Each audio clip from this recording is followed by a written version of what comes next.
অনেক দিনের সাধনা, জল্পনা কল্পনা, আপনার মোহরে নবুয়তে আমার ঠোঁটটা আমি লাগাবো,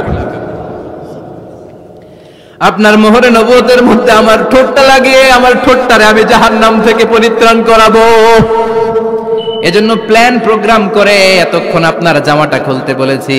আপনার উপরে আমার কোনো হক নাই। আমার আব্বা মা, আমার সম্পদ, আমার জীবন আপনার জন্য কোরবান গো নবী।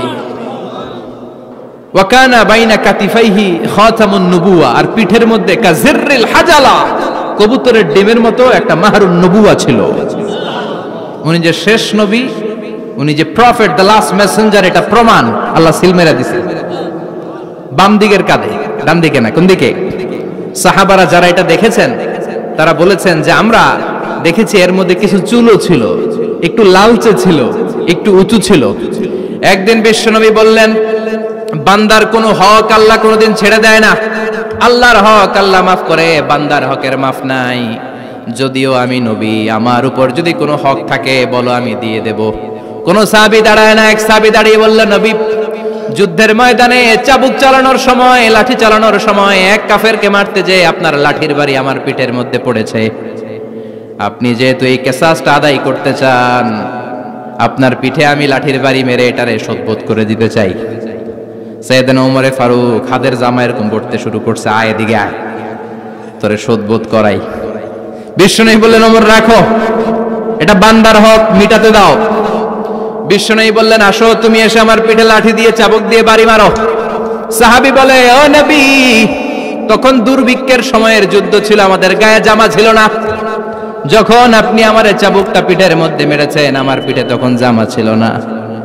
আপনি যদি যথা নিয়মে কিসাসটা আদায় করতে চান, আপনার জামাটা খুলেন, খালি পিঠের মধ্যে বাড়িটা মারিস। এবার ওমরে ফারুককে ধরে কে? এদিকে আয়, তোরে দেখাইতেছে। বিশ্বনবী বললেন, ওমর থামো, মারতে দাও। বিশ্বনবী উনার জুব্বাটা উপরের দিকে উঠালেন, পিঠের মধ্যে বাড়ি দেওয়ার জন্য ওই সাহাবীকে ডাকলেন। ওই সাহাবী বিশ্বনবীকে পিছন দিক থেকে জড়িয়ে ধরে ওই মোহরে নবুয়তের মধ্যে চুমু দিয়ে ফেলেছে। সাহাবী বললেন, নবী গো, এই নাটক করার জন্য আপনি আমারে মাফ করে দিয়েন।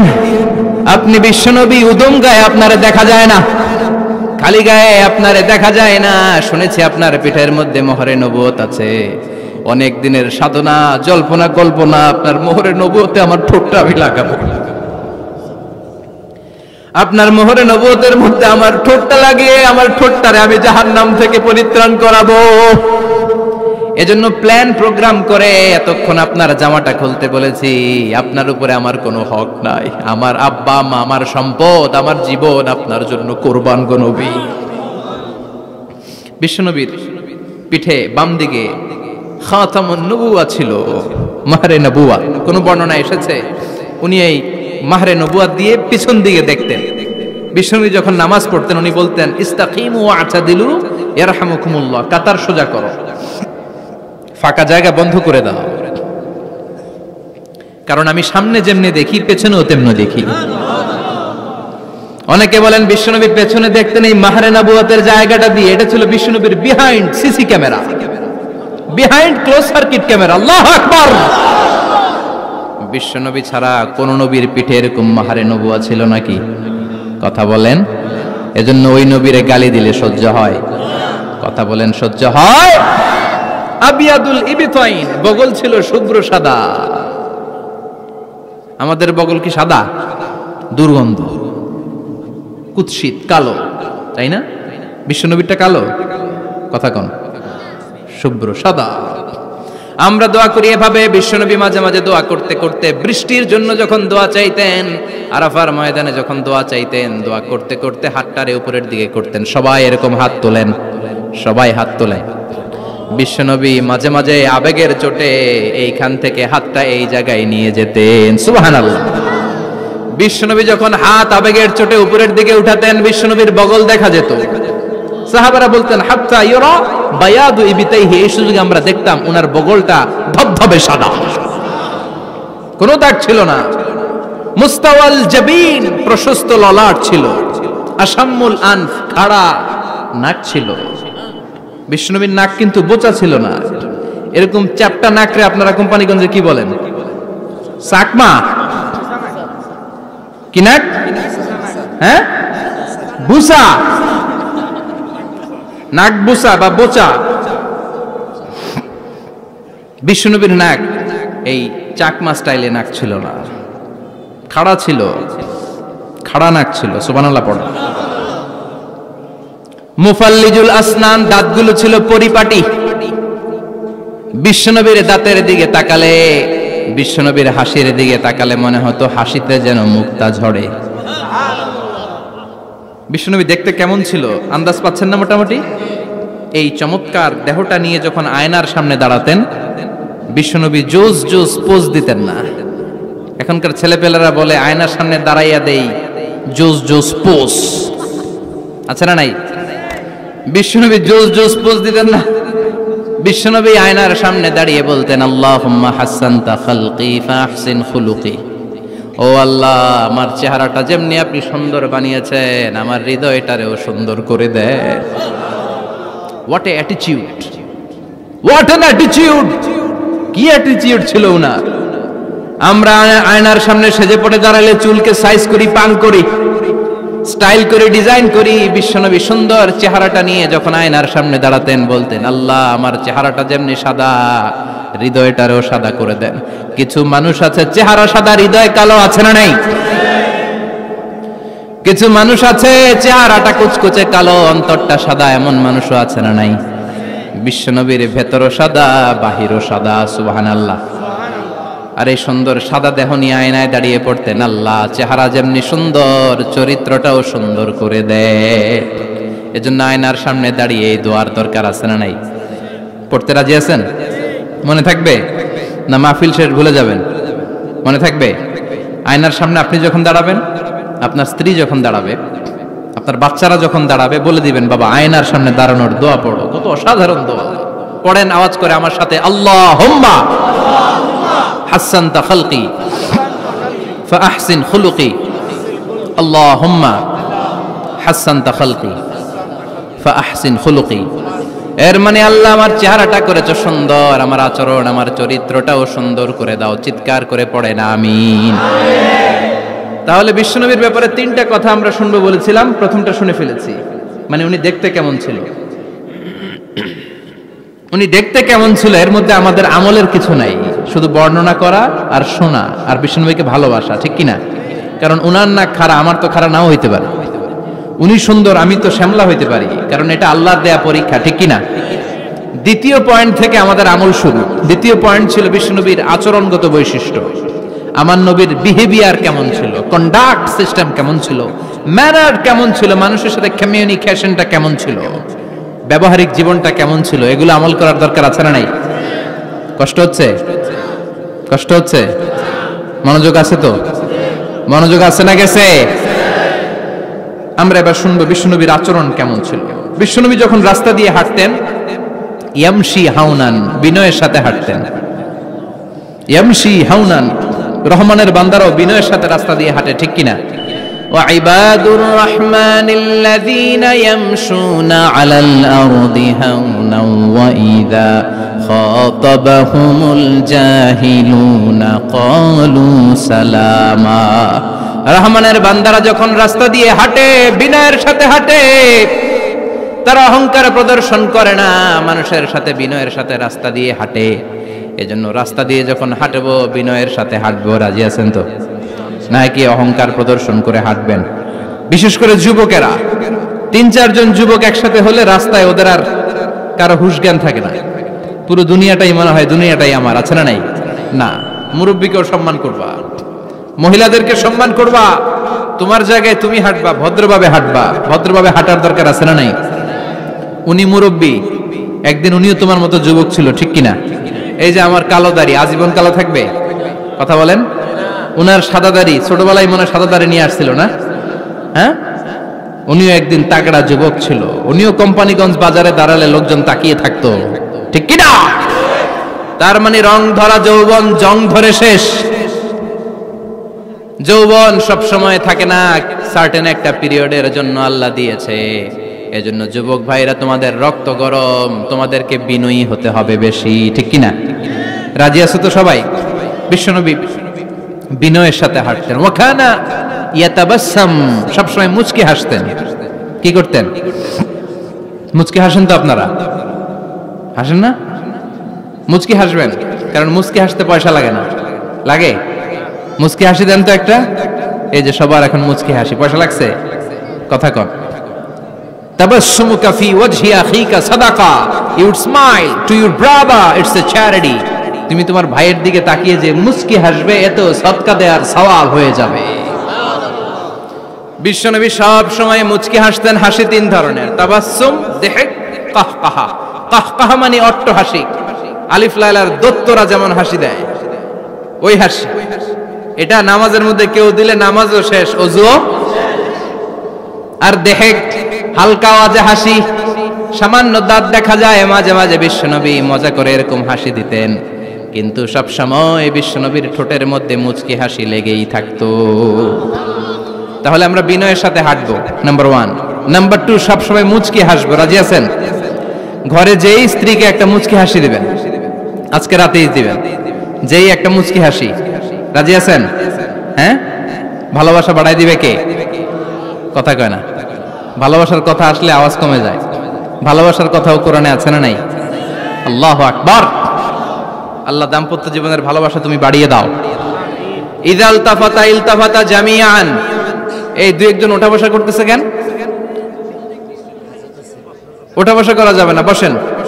আর অল্প কয়েক মিনিট কথা বলবো। এখানে তো অনেক বিশৃঙ্খল, আমি তো বলতেছি না কিছু, অনেক বিশৃঙ্খল হয়ে গেছে মাহফিলটা।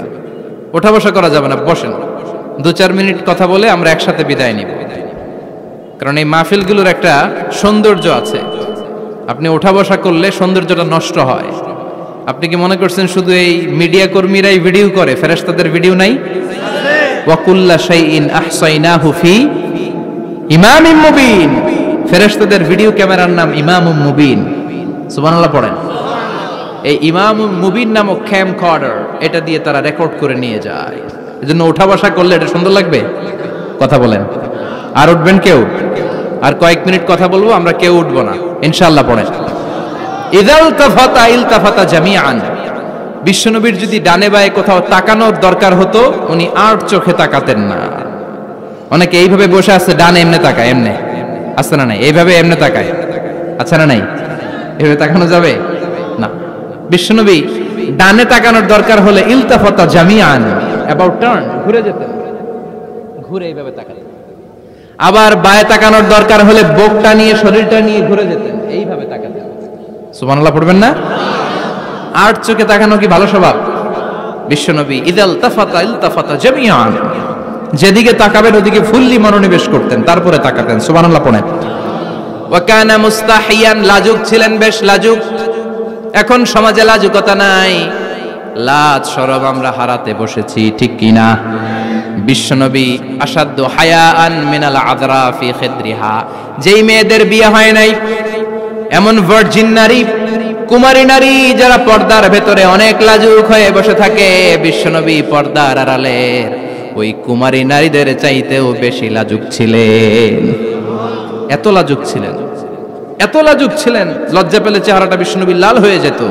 ছোট্টবেলায় হালিমাতুস সাদিয়ার বাড়িতে যখন দুধ খেতে গিয়েছিলেন, বিশ্বনবীর দুধমা হালিমাতুস সাদিয়া বলে, এই কুরাইশি মুহাম্মদ ছেলেটাকে কখনো কাঁদতে দেখি নাই।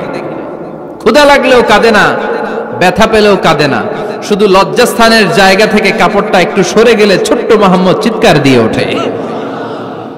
কি বুঝে সে?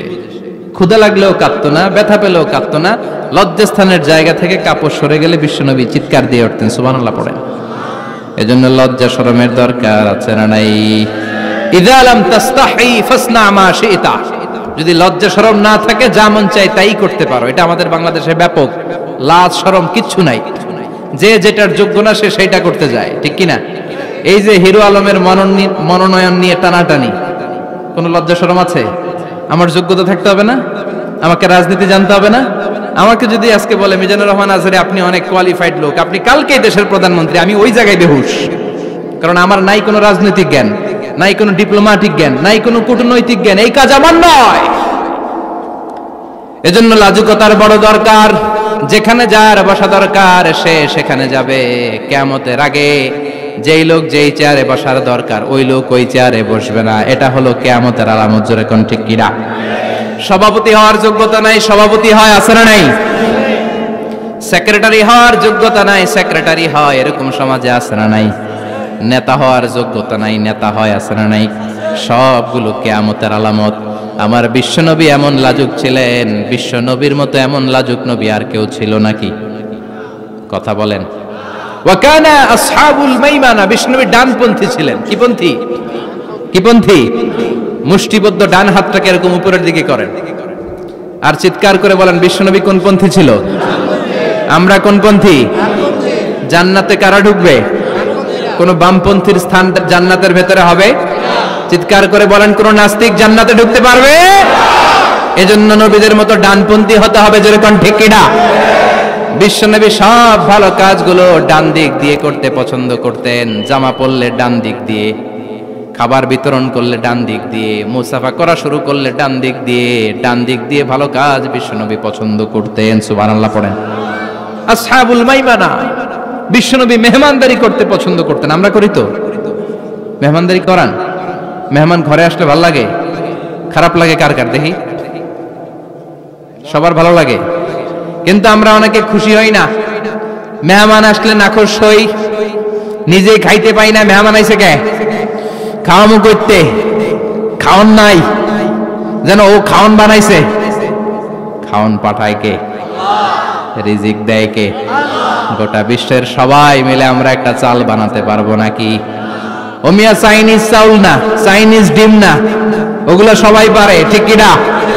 আল্লাহর বানানো ন্যাচারাল চাল, গাছের মধ্যে হওয়া যেই চাল, ধান আল্লাহ তৈরি করেছে, এরকম ধান, এরকম একটা পেয়ারা, এরকম ছোট্ট একটা কমলার টুকরা গোটা বিশ্বের সবাই মিলে বানাতে পারে নাকি?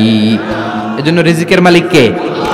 মেহমান আপনার রিজিকে ভাগ বসাতে আসে না, সে তো তার রিজিক নিয়ে আসে, সে আরো এসে আপনার রিজিকে বরকত ঢুকিয়ে দিয়ে যায়। চিল্লা এখন ঠিক কিনা? কারণ আমরা বরকতে বিশ্বাসী। বরকত বিশ্বাস করেন? 5 লাখ টাকা মাসে কামায়, ডাইন হাতে বা হাতে, আছে না নাই? হালাল হারাম ইচ্ছা মতো কামায়, মাস শেষে কিচ্ছু থাকে না, এরকম ডাকাইত আছে না নাই? হসপিটালের একটা বিল পরিশোধ করতে 3 লাখ চলে যায়, ঋণের বোঝায় জর্জরিত, রাতে ঘুম নাই, তার মানে বরকত নাই। আরেকজনের বেতন 20,000, কয় হাজার? বাড়ি ভাড়া 6,000, বাজার খরচ 6,000, ছেলে মেয়ের স্কুলের বেতন 6,000, বেড়ায় দান করে আরো 1,000, আরো থাকে।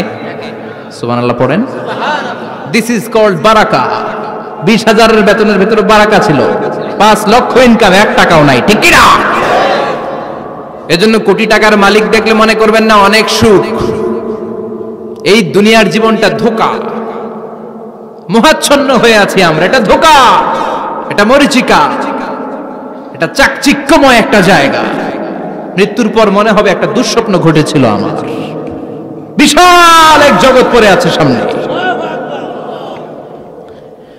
দুনিয়াটাই ধোঁকা, দুনিয়াটাই মোহের জায়গা, আমরা সবাই মোহাচ্ছন্ন হয়ে আছি। দুনিয়ার উদাহরণ হলো 3টা লাশ আর 4টা স্বর্ণের টুকরার সমান। 3 জন যুবক কাজের জন্য বেরিয়েছে, পথিমধ্যে 4টা স্বর্ণের টুকরা পেয়েছে। যুবক কয়টা? স্বর্ণ পাইছে কয়টা? মহা খুশি, খুশিতে বাকবাকুম, 4টা স্বর্ণের বড় বড় টুকরা পেয়েছে। আমরা আজীবন খেলে বসে খেয়ে যেতে পারবো, কিচ্ছু লাগবে না আমাদের। 3 বন্ধু বলে ভাগ করি, আরেকজন বলে ক্ষুধা লাগছে। একজন যা বাজার থেকে রুটি কিনে নিয়ে আয়, খাওয়ার পরে ভাগ করবো। একজন রুটি কিনতে গেল, শয়তান 2টারে বুঝায়, ওইটারে মারতে পারলে ভাগ বটোয়ারা সহজ হবে। তোরা 2 জন স্বর্ণ 4টা, তুই নিবি 2টা, ও নিবে 2টা। হিসাব সহজ না? 2 বন্ধু প্ল্যান করছে, ওইটারে মাইরা তুই 2টা, আমি 2টা। যেটা রুটি আনতে গেছে প্ল্যান করেছে, রুটির মধ্যে বিষ মিশায় নেই। কি মিশাবো? বিষ। তাহলে বিষ খাওয়া আর রুটি খেয়ে ওই 2টা শেষ, সব পাবে আমি পাবো, ভাগাভাগির কিছু নাই, সব যাবে আমার কাছে। 4টা স্বর্ণের টুকরার মালিক আমি। রুটির মধ্যে বিষ মেখে নিয়ে এসেছে, ওই 2 বন্ধু প্ল্যান অনুযায়ী ওইটারে ধরে মেরে ফেলছে। এবার মহা খুশি। এক বন্ধু কয়, এবার তো ভাগ বটর আর কিছু নাই, তুই 2টা, আমি 2টা, আগে খাইয়া লইস। আগে খাওয়ার পরে এই 2টাও নাই। 3টা লাশ, 4টা স্বর্ণের টুকরা, এটাই তো দুনিয়ার জীবন, ঠিক কিনা? আসল জীবন কবর থেকে শুরু হবে, কোন ঠিক কিনা? একদিন মাটির ভেতরে হবে ঘর রে মন আমার, কেন বাঁধো দালান ঘর রে মন আমার, কেন বাঁধো দালান ঘর, ঠিক কিনা? দুনিয়ার জীবন আসল জীবন না, এটা মরিচিকা, এটা ধোঁকা, এটা মোহ, এটা শয়তানের চাকচিক্য। আসল জীবন কবরের জীবন। আসল জীবন